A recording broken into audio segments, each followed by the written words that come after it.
എറണാകുളം ജില്ലയിലായിരുന്നു നാടിനെ നടുക്കിയ സംഭവം അരങ്ങേറിയത്. വടാട്ടുപാറയിലെ ഒരു വീട്ടിൽ മാത്യു എന്ന ഗൃഹനാഥൻ തന്റെ ഡൈനിങ് ഹാളിൽ ഇരുന്ന് ഭക്ഷണം കഴിക്കുകയായിരുന്നു. പെട്ടെന്നാണ് അടുക്കളപ്പുറത്തു നിന്നും ഒരു ശബ്ദം കേട്ടത്. മാത്യുവിന്റെ വീട്ടിൽ വർഷങ്ങളായി റബ്ബർ വെട്ടിക്കൊണ്ടിരിക്കുന്ന മുഹമ്മദിന്റെ ശബ്ദമായിരുന്നു അത്. അയാൾ അടുക്കളയിൽ നിൽക്കുന്ന മാത്യുവിന്റെ ഭാര്യയോട് താൻ സിറ്റി വരെ പോവാണെന്നും മഴ വരുന്നതിനാൽ റബ്ബർ പാല് എടുത്തു വെച്ചേക്കണമെന്നും ആവശ്യപ്പെടുകയായിരുന്നു. മാത്യുവിന്റെ ഭാര്യ മേരിയുടെ കൈകളിൽ നിന്നും ഒരു ഗ്ലാസ് കാപ്പി കുടിച്ച ശേഷം മുഹമ്മദ് അവിടെ നിന്നും പോയി. ഭക്ഷണം കഴിച്ച ശേഷം ടൗണിലേക്ക് പുറപ്പെടാനിരുന്ന മാത്യുവിന്റെ അടുത്തേക്ക് വന്ന മേരി ടൗണിൽ നിന്ന് മടങ്ങി വരുമ്പോൾ ആസിഡ് കൊണ്ടുവരണമെന്ന് ആവശ്യപ്പെട്ടു. താൻ റബ്ബറിന്റെ കറയെടുക്കാൻ പോവുകയാണെന്നും പറഞ്ഞ ശേഷം അവർ അടുക്കളപ്പുറത്ത് നിന്ന് റബ്ബർ തോട്ടത്തിലേക്ക് പോയി. ഏകദേശം 11 മണിയോടുകൂടി ടൗണിൽ പോയി ആസിഡും മറ്റ് സാധനങ്ങളും ഒക്കെ വാങ്ങി തിരികെ എത്തിയ മാത്യു തന്റെ ഭാര്യയെ അവിടെയെങ്ങും കാണാത്ത സാഹചര്യത്തിൽ പേരക്കുട്ടിയോട് മുത്തശ്ശി എവിടെയെന്ന് അന്വേഷിക്കുന്നു. എന്നാൽ മുത്തശ്ശി റബ്ബറിന്റെ കറയെടുക്കാൻ പോയിട്ട് ഇതുവരെയും തിരികെ എത്തിയില്ല എന്നാണ് കുട്ടി പറഞ്ഞത്. ഇത്രയും നേരമായിട്ടും ഭാര്യയെ കാണാത്തതിനാൽ പേരക്കുട്ടിയെ മകളെ ഏൽപ്പിച്ച ശേഷം മാത്യു തട്ടുതട്ടുകളായി തിരിച്ചിരിക്കുന്ന തന്റെ റബ്ബർ തോട്ടത്തിലേക്ക് ഭാര്യയായ മേരിയെ അന്വേഷിച്ചിറങ്ങി. അല്പദൂരം പിന്നിട്ടപ്പോൾ ഞെട്ടിക്കുന്ന ഒരു കാഴ്ചയാണ് മാത്യു കണ്ടത്. റബ്ബർ തോട്ടത്തിൽ ഒരു സ്ത്രീരൂപം കമിഴ്ന്നു കിടക്കുന്നു. മാത്യു ഓടി അവിടേക്ക് എത്തിയപ്പോഴേക്കും അത് തന്റെ ഭാര്യ മേരിയാണെന്ന് അയാൾക്ക് മനസ്സിലായി. മേരി റബ്ബറിന്റെ കറയെടുക്കുവാനായി കയ്യിൽ കരുതിയ തൊട്ടിയും സമീപത്തായി ഉണ്ടായിരുന്നു. എത്ര വിളിച്ചിട്ടും മേരി വിളി കേൾക്കുന്നില്ല. പൊടുന്നനെ മാത്യു മേരിയെ നേരെ കിടത്താനായി തീരുമാനിച്ചു. മേരിയുടെ ശരീരത്തിലേക്ക് ഒന്ന് തൊട്ടതും മാത്യു ആകെ വിറങ്ങലിച്ചു. മേരിയുടെ ശരീരത്തിലേക്ക് തണുപ്പ് വ്യാപിച്ചിരിക്കുന്നു. അതെ, മേരി മരിച്ചിട്ട് മണിക്കൂറുകൾ പിന്നിട്ടിരിക്കുന്നു. മാത്യുവിന്റെ നിലവിളി ശബ്ദം കേട്ട് അയാളുടെ മകളും നാട്ടുകാരും ഒക്കെ തന്നെ പ്രദേശത്ത് ഓടിക്കൂടി. ഉടൻ തന്നെ കോതമംഗലം പോലീസ് സ്ഥലത്തെത്തി. മേരിയുടെ കഴുത്തിൽ നിന്നും ചോര ഇറ്റിറ്റ് വീഴുന്നുണ്ടായിരുന്നു. ആരോ കത്തി ഉപയോഗിച്ച് മേരിയുടെ കഴുത്തിൽ കുത്തിയിരിക്കുകയാണ്. ഒറ്റ നോട്ടത്തിൽ തന്നെ ഇതൊരു കൊലപാതകമാണെന്ന് പോലീസ് തിരിച്ചറിഞ്ഞു. മാത്യുവിന്റെ വീടും റബ്ബർ പുരയിടവും തമ്മിൽ വലിയ ദൂരമൊന്നുമില്ല. ഇത്രയും ഒരു കൊലപാതകം നടന്നിട്ട് പോലും മേരിയുടെ ശബ്ദം ആരും തന്നെ കേട്ടില്ല. ഉടൻ തന്നെ പോലീസ് സംഘം ഫോറൻസിക് വിദഗ്ധരെ സ്ഥലത്തെത്തിച്ചു. ഇതോടൊപ്പം തന്നെ ഡോഗ് സ്ക്വാഡും സ്ഥലത്തെത്തി. റബ്ബർ തോട്ടമായതിനാൽ തന്നെ പ്രദേശത്ത് റബ്ബറിന്റെ ഇലകളും മറ്റും വീണും അഴുകിക്കിടക്കുന്നതിനാൽ അവിടെ നിന്നും തെളിവുകൾ ശേഖരിക്കുന്നത് വളരെ ബുദ്ധിമുട്ടുണ്ടാക്കി. ഇതോടൊപ്പം തന്നെ മാത്യുവിന്റെ നിലവിളി കേട്ട് പ്രദേശത്തു നിന്നും നിരവധി ആളുകൾ അവിടേക്ക് ഓടിയെത്തിയതിനാൽ ഇവരുടെയൊക്കെ തന്നെ കാൽപ്പാടുകളും അവിടെ പതിഞ്ഞിരുന്നു. ഇത് ഫോറൻസിക് സംഘത്തിന് വളരെ വെല്ലുവിളി ഉയർത്തി. ഈ സമയത്താണ് ഫോറൻസിക് സംഘം ഡോഗ് സ്ക്വാഡിനെ രംഗത്തിറക്കിയത്. മേരിയുടെ ഡെഡ് ബോഡിയിൽ നിന്നും മണം പിടിച്ച നായ നേരെ ഓടിയെത്തിയത് മാത്യുവിന്റെ വീട്ടിലേക്ക് തന്നെയായിരുന്നു. മാത്യുവിന്റെ വീടിന്റെ അടുക്കളയിലേക്കാണ് നായ ഓടിക്കയറിയത്. അല്പനേരം അവിടെ ഇരുന്ന ശേഷം വീണ്ടും തിരികെ മേരിയുടെ ഡെഡ് ബോഡി കിടന്ന അതേ സ്ഥലത്തേക്ക് ഓടിയെത്തുകയും അവിടെ നിന്ന് ഒരു ദിശ ലക്ഷ്യം വെച്ച് നായ സഞ്ചരിക്കുകയും ചെയ്തു. റബ്ബർ തോട്ടത്തിന്റെ നടുവിലൂടെ ഒരു റോഡ് ഉണ്ടായിരുന്നു. അതിലൂടെ സഞ്ചരിക്കാതെ മറ്റൊരു കുറുക്കുവഴി ഓടിയ നായ മെയിൻ റോഡിലേക്ക് തന്നെ എത്തുകയും അവിടെയുള്ള ഒരു വീടിന് മുൻവശത്ത് കിടപ്പുറപ്പിക്കുകയും ചെയ്തു. പിന്നാലെ എത്തിയ പോലീസ് സംഘവും മാത്യുവും പോലീസ് നായയുടെ കിടപ്പ് കണ്ട് അങ്ങോട്ടേക്ക് ചെന്നു. മാത്യുവിന്റെ വീട്ടിലെ റബ്ബർ വെട്ടുകാരനായ മുഹമ്മദിന്റെ വീടായിരുന്നു അത്. മുഹമ്മദിന്റെ വീടിന് മുൻപിൽ പോലീസ് നായ കിടക്കുന്നത് കണ്ട് മാത്യുവിനോ നാട്ടുകാർക്കോ പ്രത്യേകിച്ച് ഒരു അസ്വാഭാവികതയും തോന്നിയില്ല. കാരണം എല്ലാ ദിവസവും അതേ വീട്ടിൽ നിന്നാണ് മുഹമ്മദ് മാത്യുവിന്റെ വീട്ടിലേക്ക് എത്തുന്നതും അതേ അടുക്കളപ്പുറത്ത് നിന്നും കത്തിയും റബ്ബർ വെട്ടുന്നതിനായുള്ള മറ്റ് സാമഗ്രികളും എടുക്കുന്നതും റബ്ബർ വെട്ടിയ ശേഷം തിരികെ പോകുന്നതും. അന്നും പതിവ് പോലെ മുഹമ്മദ് വീട്ടിലെത്തിയതായും റബ്ബർ വെട്ടിയ ശേഷം തനിക്ക് ടൗണിലേക്ക് പോകണമെന്നും മഴ വരുന്നതിനാൽ റബ്ബർ പാല് എടുത്തു വെക്കണമെന്ന് തന്റെ ഭാര്യ മേരിയോട് പറഞ്ഞ ശേഷം അയാൾ പോയതായും മാത്യു പോലീസിന് മൊഴി നൽകി. എന്നാൽ മാത്യുവിന്റെ വീടിന്റെ പരിസരത്തുള്ള റോഡിൽ നിന്നും മുഹമ്മദ് ഒരു ഓട്ടോയിൽ കയറി മെയിൻ റോഡ് ഭാഗത്തേക്ക് പോയതായി ഒരു നാട്ടുകാരൻ പോലീസിനോട് പറഞ്ഞു. യഥാർത്ഥത്തിൽ മുഹമ്മദ് എങ്ങോട്ടേക്കാണ് പോയതെന്ന് പോലീസ് മാത്യുവിനോട് ചോദിച്ചു. അയാൾ വടാട്ടുപാറ ചന്തയിലേക്കാണ് പോയതെന്ന് മാത്യു പോലീസിനോട് പറഞ്ഞു. ഈ സമയത്ത് സിഐയും സംഘവും സ്ഥലത്തെത്തി. വിവരങ്ങളെല്ലാം മനസ്സിലാക്കിയ സർക്കിൾ ഇൻസ്പെക്ടർ മാത്യുവിനോട് മുഹമ്മദിന്റെ മൊബൈൽ നമ്പർ ആവശ്യപ്പെട്ടു. എന്നാൽ അയാൾ മൊബൈൽ ഉപയോഗിക്കാത്ത വ്യക്തിയാണെന്ന് മാത്യുവിന്റെ മറുപടി കേട്ട് പോലീസുകാർക്ക് തന്നെ അതിശയം തോന്നി. അങ്ങനെ ഒരു പോലീസ് സംഘം വടാട്ടുപാറയിലെത്തി മുഹമ്മദിനെ കണ്ടെത്താൻ തീരുമാനിച്ചു.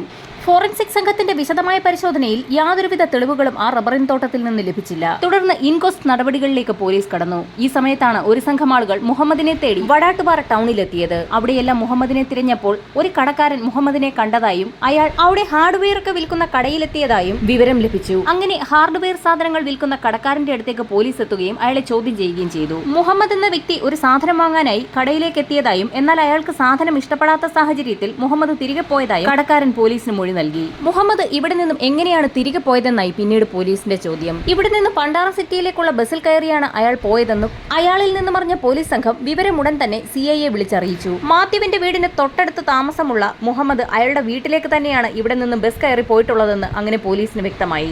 ബസ് വരുന്ന വഴി തന്നെ തടഞ്ഞു നിർത്തി മുഹമ്മദിനെ അതിൽ നിന്നും ഇറക്കി കസ്റ്റഡിയിലെടുക്കാൻ CI പോലീസിന് നിർദ്ദേശം നൽകി. മുഹമ്മദിനെ കുറിച്ച് എന്തൊക്കെയോ സംശയം തോന്നിയ സർക്കിൾ ഇൻസ്പെക്ടർ പ്രദേശവാസികളോട് അയാളെക്കുറിച്ച് അന്വേഷിച്ചു തുടങ്ങി. നാട്ടുകാരിൽ നിന്നും അമ്പരപ്പിക്കുന്ന ചില വിവരങ്ങളാണ് പോലീസിന് ലഭിച്ചത്. മുഹമ്മദ് എന്ന വ്യക്തി ഇടയ്ക്കിടയ്ക്ക് ധ്യാനം കൂടാൻ പോകാറുണ്ടായിരുന്നു എന്ന് നാട്ടുകാരിൽ ചിലർ വ്യക്തമാക്കി. സാധാരണയായി ക്രിസ്ത്യൻ, ഹിന്ദു വിഭാഗത്തിൽപ്പെടുന്ന ആളുകളാണ് ധ്യാനം കൂടാറുള്ളത്. മുസ്ലിം വിഭാഗത്തിൽപ്പെട്ട മുഹമ്മദ് എന്ന ഇയാൾ എന്തുകൊണ്ടായിരിക്കാം ധ്യാനത്തിന് പോകുന്നതെന്ന് പോലീസിന് സംശയം തോന്നി. ഇതോടൊപ്പം തന്നെ ഇയാൾ മൗനവ്രതം ആചരിക്കാറുണ്ടെന്നും ഇതിന്റെ ഭാഗമായി ദിവസങ്ങളോളം ആരോടും സംസാരിക്കാതെ ഇരിക്കുമെന്നും നാട്ടുകാരിൽ ചിലർ വ്യക്തമാക്കി. ആകെക്കൂടെ എന്തോ ഒരു പന്തികേട് സർക്കിൾ ഇൻസ്പെക്ടർക്ക് തോന്നി. ഈ സമയത്താണ് മറ്റൊരാൾ ഒരു കാര്യം പറഞ്ഞത്. സർ, മുഹമ്മദ് എന്ന വ്യക്തിക്ക് ഒരു ഇരട്ടപ്പേരുണ്ട്. കുളിസീൻ കാക്ക എന്നായിരുന്നു അത്. എന്തുകൊണ്ടാണ് ഇങ്ങനെയൊരു പേരെന്ന് പോലീസ് ചോദിച്ചു. സ്ത്രീകൾ കുളിമുറിയിലോ കുളത്തിലോ മറ്റോ ഒക്കെ കുളിക്കാൻ പോകുന്ന സമയത്ത് ഇയാൾക്ക് അവിടെ പോയി ആ കുളി നോക്കി നിൽക്കുന്ന ഒരു പതിവുണ്ട്. അതുകൊണ്ടാണ് ഇത്തരത്തിലൊരു പേര് നാട്ടുകാരയാൾക്കിട്ടത്. ധ്യാനത്തിലൊക്കെ ഇരിക്കുന്ന, മൗനവ്രതമാചരിക്കുന്ന വളരെ മാന്യനായ ഒരു വ്യക്തി ഇത്തരമൊരു പ്രവൃത്തിയിൽ ഏർപ്പെടുമോ എന്ന് പോലീസിന് സംശയം തോന്നി. മുഹമ്മദിനെ കുറിച്ച് താങ്കൾക്കും ഇതേ അഭിപ്രായമാണോ എന്ന് മരിച്ച മേരിയുടെ ഭർത്താവായ മാത്യുവിനോട് പോലീസ് ചോദിച്ചു. എന്നാൽ അയാൾ പറഞ്ഞതാകട്ടെ മുഹമ്മദ് വളരെ നല്ലവനായ ഒരു വ്യക്തിയാണെന്നും പലപ്പോഴും റബ്ബർ വെട്ടിയ കൂലി ചോദിച്ചു വാങ്ങാറില്ല എന്നും ഉണ്ടെങ്കിൽ തന്നാൽ മതിയെന്നുമായിരുന്നു അയാൾ പറയാറുള്ളതെന്നും പറഞ്ഞു. ഈ സമയത്താണ് CIയുടെ ഫോണിലേക്ക് ഒരു കോൾ എത്തിയത്. CIയുടെ നിർദ്ദേശപ്രകാരം മുഹമ്മദ് സഞ്ചരിച്ചുകൊണ്ടിരുന്ന ബസ് തടയുകയും അയാളെ അതിൽ നിന്ന് പുറത്തിറക്കി നിർത്തുകയും ചെയ്തതായി ആ വിളിച്ച പോലീസ് സംഘം CIയെ അറിയിച്ചു. ഉടൻ തന്നെ മുഹമ്മദിനെ അവിടേക്ക് എത്തിക്കാനായി CI അവർക്ക് നിർദ്ദേശം നൽകി. അങ്ങനെ റബ്ബർ തോട്ടത്തിലെത്തിയ മുഹമ്മദിനെ CI ചോദ്യം ചെയ്തു. മരിച്ച സ്ത്രീയെക്കുറിച്ച് വളരെ നല്ല അഭിപ്രായമാണെന്നും മേരി ചേച്ചി എല്ലാ ദിവസവും തനിക്ക് കാപ്പിയും പലഹാരങ്ങളും നൽകാറുണ്ടെന്നും വീട്ടിലേക്ക് ചില സാധനങ്ങൾ വാങ്ങുന്നതിനെ ടൗണിലേക്ക് പോകേണ്ട ആവശ്യമുള്ളതിനാൽ റബ്ബർ വെട്ടിയ കറയൊന്ന് എടുത്തു വെച്ചേക്കണമെന്ന് ചേച്ചിയോട് പറഞ്ഞ ശേഷമാണ് താൻ അവിടെ നിന്നും പോയതെന്നും അയാൾ പോലീസിനോട് വ്യക്തമാക്കി. എന്ത് സാധനം വാങ്ങാനാണ് താൻ ടൗണിലേക്ക് പോയതെന്ന് പോലീസ് ചോദിച്ചു. തന്റെ വീട്ടിലെ വാഷ് ബേസിന് ചെറിയൊരു ചോർച്ചയുണ്ട്. അത് ശരിയാക്കുന്നതുമായി ബന്ധപ്പെട്ടുള്ള സാധനം വാങ്ങാനാണ് കടയിലേക്ക് പോയതെന്നും എന്നാൽ അവിടെ നിന്നും സാധനം ഇഷ്ടപ്പെടാത്ത സാഹചര്യത്തിൽ തിരികെ പോന്നെന്നും അയാൾ വ്യക്തമാക്കി. ഉടൻ തന്നെ CI മുഹമ്മദിനെ ഒന്ന് മാറ്റി നിർത്തി സംസാരിക്കാൻ തുടങ്ങി. CI ചോദിച്ചതാകട്ടെ ഒരൊറ്റ ചോദ്യവും. മുഹമ്മദേ, നീ എത്ര കുത്താണ് മേരിയുടെ കഴുത്തിൽ കുത്തിയത്? ഇത് കേട്ട ഉടൻ തന്നെ മുഹമ്മദ് ഞെട്ടി വിറയ്ക്കാൻ തുടങ്ങി. അത് CIയുടെ ശ്രദ്ധയിൽപ്പെട്ടു. മുഹമ്മദ്, ഇനി ഒന്നും ഒളിക്കണ്ട എന്നും നീ തന്നെയാണ് മേരിയെ കൊലപ്പെടുത്തിയതെന്ന് ഞങ്ങൾക്ക് അന്വേഷണത്തിൽ നിന്നും വ്യക്തമായെന്നും അദ്ദേഹം മുഹമ്മദിനോട് പറഞ്ഞു. ഇത് കേട്ട ഉടൻ തന്നെ മുഹമ്മദ് പറഞ്ഞു തുടങ്ങി. സർ, ടൗണിൽ പോകണമെന്നും അതുകൊണ്ട് തന്നെ റബ്ബറിന്റെ കറ എടുത്തു വെച്ചേക്കണമെന്നും ചേച്ചിയോട് പറഞ്ഞിട്ടായിരുന്നു ഞാൻ എന്റെ വീട്ടിലേക്ക് പോയത്. എന്നാൽ വീട്ടിലെത്തിയ ഞാൻ വീണ്ടും തിരികെ റബ്ബർ തോട്ടത്തിലേക്ക് വന്നപ്പോൾ മേരി ചേച്ചി കറ എടുക്കുന്നതാണ് കണ്ടത്. ഞാൻ അവിടെ വന്ന് നിൽക്കുന്നത് മേരി ചേച്ചി കണ്ടു. ഞാൻ വെറുതെ കള്ളം പറഞ്ഞതായിരിക്കുമെന്ന് കരുതി നീ എന്നെ പറ്റിച്ചതായിരുന്നോ എന്ന് മേരി ചേച്ചി ചോദിച്ചു. ഉടൻ തന്നെ എനിക്ക് എന്തോ തോന്നി. ഞാൻ കയ്യിലുണ്ടായിരുന്ന കത്തിയെടുത്ത് മേരി ചേച്ചിയുടെ കഴുത്തിൽ 2 തവണ ആഞ്ഞു കുത്തി. വളരെ കൂളായിട്ടാണ് മുഹമ്മദ് ഇത്രയും പറഞ്ഞു നിർത്തിയത്. മുഹമ്മദ് രണ്ടാമത്തെ കുത്തിനാണ് മേരിയെ കൊലപ്പെടുത്തിയതെന്ന് CI SIയെ അറിയിച്ചു. ഉടൻ തന്നെ SIയും സംഘവും ജീപ്പിലെത്തി വിലങ്ങുമായി മുഹമ്മദിന്റെ അടുത്തേക്കെത്തി. ഇൻക്വസ്റ്റ് നടപടികൾ പുരോഗമിക്കുന്ന സാഹചര്യത്തിൽ നാട്ടുകാരുടെ ശ്രദ്ധ മുഴുവൻ അവിടെയായിരുന്നു. ഒരിക്കലും മുഹമ്മദിനെ അവരാരും സംശയിച്ചിരുന്നില്ല. കേസിന്റെ ഭാഗമായി വെറുതെ പോലീസ് ചോദ്യം ചെയ്യുകയാണെന്നാണ് നാട്ടുകാർ കരുതിയിരുന്നത്. എന്നാൽ മുഹമ്മദിന്റെ കയ്യിലേക്ക് വിലങ്ങണിയിക്കുന്നത് കണ്ട നാട്ടുകാർ ഒന്നടങ്കം ഞെട്ടിപ്പോയി. ഈ കുളിസീൻ കാക്കയാണോ മേരി ചേച്ചിയെ കൊലപ്പെടുത്തിയതെന്ന് നാട്ടുകാരിൽ പലരും ചോദിച്ചു. എന്നാൽ അവരുടെ ചോദ്യങ്ങൾക്കൊന്നും മറുപടി പറയാതെ പോലീസ് സംഘം മുഹമ്മദിനെ കൂട്ടി മേരിയുടെ മൃതദേഹം കിടക്കുന്ന ഭാഗത്തേക്ക് എത്തിക്കുകയും എന്താണ് സംഭവിച്ചതെന്ന് വിവരിക്കാൻ പറയുകയും ചെയ്തു.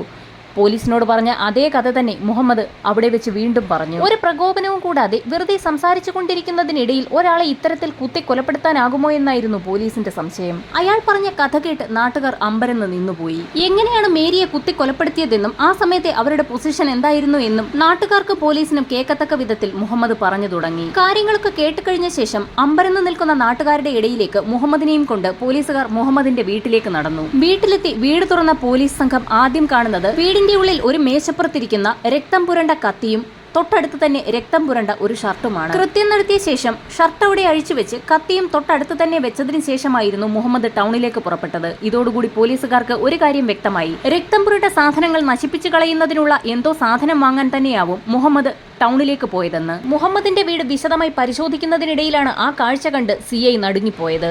വീടിനകത്ത് ഒരു മുറിയിൽ ഹിന്ദു ജ്യോതിഷികളൊക്കെ ഉപയോഗിക്കുന്ന കവടിപ്പലകയും തൊട്ടടുത്തായി കുറെ പൂജാപുഷ്പങ്ങളും അതിന്റെ അടുത്ത് തന്നെ ഒരു പാത്രത്തിൽ ചുവന്ന നിറത്തിലുള്ള ദ്രാവകവും അതിന്റെ അടുത്തായി തല മാത്രമുള്ള കുറെ പാവകളും വെച്ചിരിക്കുന്നു. ഒറ്റ നോട്ടത്തിൽ തന്നെ ഒരു ആഭിചാര കർമ്മത്തിന്റെ എല്ലാ ലക്ഷണങ്ങളുമുണ്ട്. ഇതോടുകൂടി മുഹമ്മദ് ആഭിചാര കർമ്മങ്ങളിൽ വിശ്വസിക്കുന്ന ഒരാളാണെന്ന് പോലീസിന് വ്യക്തമായി.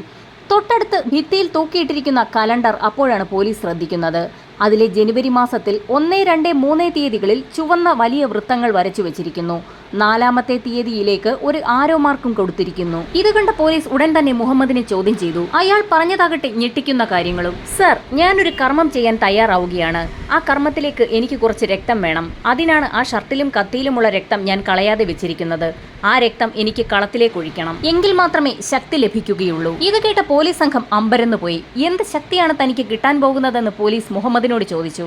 അപ്പോൾ അയാൾ പറഞ്ഞു, സർ, ആളുകളെ കൊന്നു കിട്ടുന്ന രക്തം കളത്തിലേക്ക് ഒഴിച്ചാൽ മാത്രമേ എനിക്ക് കൂടുതൽ ശക്തി ലഭിക്കുകയുള്ളൂ. ഒരു സൈക്കോപാത്തിന്റെ എല്ലാ ലക്ഷണങ്ങളോടും കൂടിയാണ് മുഹമ്മദ് സംസാരിച്ചു കൊണ്ടിരിക്കുന്നത്. കലണ്ടറിൽ രേഖപ്പെടുത്തിയിരിക്കുന്ന 3 ചുവന്ന അടയാളങ്ങൾ എന്താണെന്ന് പോലീസ് ചോദിച്ചപ്പോൾ വളരെ വിചിത്രമായൊരു മറുപടിയായിരുന്നു അയാൾ പറഞ്ഞത്. സർ, 3 കഴിഞ്ഞു, ഇനി 4-ാമത്തേത് തേടുകയാണ്. അതെ, ഇതിൽ നിന്നും 3 കൊലപാതകം മുഹമ്മദ് നടത്തിയതായി പോലീസിന് വ്യക്തമായി. 3-ാമത്തേതായിരുന്നു മേരിയുടേത്. 4-ാമതായി അയാൾ ഒരു ഇരയെ തേടുകയാണ്. എന്നാൽ ഇതിനു മുൻപ് മുഹമ്മദ് നടത്തിയ 2 കൊലപാതകങ്ങൾ ഏതൊക്കെയാണെന്ന് എത്ര കിണഞ്ഞ് പരിശ്രമിച്ച് ചോദ്യം ചെയ്തിട്ടും പോലീസിന് വ്യക്തമായില്ല. ഇതിലേക്ക് തെളിയിക്കുന്ന യാതൊരു വഴികളും മുഹമ്മദ് പോലീസിന് മുന്നിൽ തുറന്നില്ല. അങ്ങനെ മുഹമ്മദിനെ പോലീസ് റിമാൻഡ് ചെയ്തു. നേരത്തെ നടത്തിയിട്ടുള്ള 2 കൊലപാതകങ്ങളെക്കുറിച്ചും എത്ര ശ്രമിച്ചിട്ടും പോലീസിന് യാതൊരു വിവരവും ലഭിക്കാത്ത സാഹചര്യത്തിൽ സമാന രീതിയിൽ എവിടെയെങ്കിലും ഇതേ രീതിയിലുള്ള കൊലപാതകങ്ങൾ നടന്നിട്ടുണ്ടോ എന്ന് പോലീസ് അന്വേഷണം ആരംഭിച്ചു. ആദ്യഘട്ടത്തിൽ മുഹമ്മദിനെ കുറിച്ച് കൂടുതൽ അന്വേഷിക്കാൻ പോലീസ് തീരുമാനിച്ചു. അങ്ങനെ അയാളുടെ വീട് മലപ്പുറത്താണെന്ന് കണ്ടെത്തി. ചെറുപ്പം മുതലേ ഹിന്ദുമത ആചാരങ്ങളോടും വിശ്വാസങ്ങളോടും ക്ഷേത്രങ്ങളോടും വളരെ താല്പര്യമുള്ള ഒരാളായിരുന്നു മുഹമ്മദ് എന്ന് നാട്ടുകാരിൽ ചിലർ വ്യക്തമാക്കി. മുഹമ്മദിനെ കുറിച്ച് കൂടുതൽ അന്വേഷിക്കുന്നതിനിടയിലാണ് പോലീസിന് ഒരു വിവരം ലഭിച്ചത്. ഏതാനും 3 വർഷങ്ങൾക്ക് മുൻപ് ദുരൂഹ സാഹചര്യത്തിൽ മരണപ്പെട്ട ഒരു സ്ത്രീയുടെ വിവരമായിരുന്നു അത്. കോതമംഗലത്ത് മധുരപ്പള്ളിയിൽ ഷാജിയുടെ ഭാര്യ ഷോജി കഴുത്തറുത്ത് കൊല്ലപ്പെട്ട നിലയിൽ കണ്ടെത്തിയിരുന്നു. ആ കൊലപാതകവുമായി മുഹമ്മദിന് എന്തെങ്കിലും ബന്ധമുണ്ടോ എന്നുള്ള കാര്യമാണ് പോലീസ് അന്വേഷിക്കുന്നത്. എന്നാൽ ആ കൊലപാതകം മുഹമ്മദ് നിഷേധിച്ചു. മുഹമ്മദിനെ കുറിച്ച് കൂടുതൽ മനസ്സിലാക്കിയ പോലീസിന് ഒരു കാര്യം വ്യക്തമായി. അയാൾ നടത്തിക്കൊണ്ടിരിക്കുന്നത് നരബലിയാണ്. 4 സ്ത്രീകളെ കൊലപ്പെടുത്തിയാൽ അയാൾക്ക് കൂടുതൽ ശക്തി ലഭിക്കുമെന്നാണ് അയാളുടെ വിശ്വാസം. 4 സ്ത്രീകളെ കൊന്ന് അമരത്വം നേടുക എന്നുള്ളതാണ് അയാളുടെ ലക്ഷ്യം. അതിനായി 3 സ്ത്രീകളെ കൊലപ്പെടുത്തുകയും 4-ാമത്തെ സ്ത്രീക്കായി തിരച്ചിൽ നടത്തുകയുമായിരുന്നു. 3-ാമത്തെ സ്ത്രീയായ മേരി കൊല്ലപ്പെട്ട ദിവസം തന്നെ അയാൾ പിടിക്കപ്പെടുകയായിരുന്നു. നേരത്തെ മുഹമ്മദ് നടത്തിയെന്ന് പോലീസ് കരുതുന്ന 2 കൊലപാതകങ്ങളിലും പ്രത്യേകിച്ച് തെളിവുകളൊന്നും തന്നെ കോടതിയിൽ ഹാജരാക്കാൻ പോലീസിന് കഴിഞ്ഞിരുന്നില്ല. എന്നാൽ മേരിയെ കൊന്ന കുറ്റത്തിന് എല്ലാ തെളിവുകളും മുഹമ്മദിനെതിരായിരുന്നു. മുഹമ്മദിന്റെ ഷർട്ടിൽ നിന്ന് ലഭിച്ച രക്തം മേരിയുടെ രക്തവുമായി മാച്ച് ചെയ്യുന്നതായി ഫോറൻസിക് സംഘം വ്യക്തമാക്കി. എന്നാൽ നേരത്തെ മുഹമ്മദ് നടത്തിയ 2 കൊലപാതകങ്ങളിലുമുള്ള അന്വേഷണമാണ് ഇപ്പോഴും പോലീസ് തുടരുന്നത്.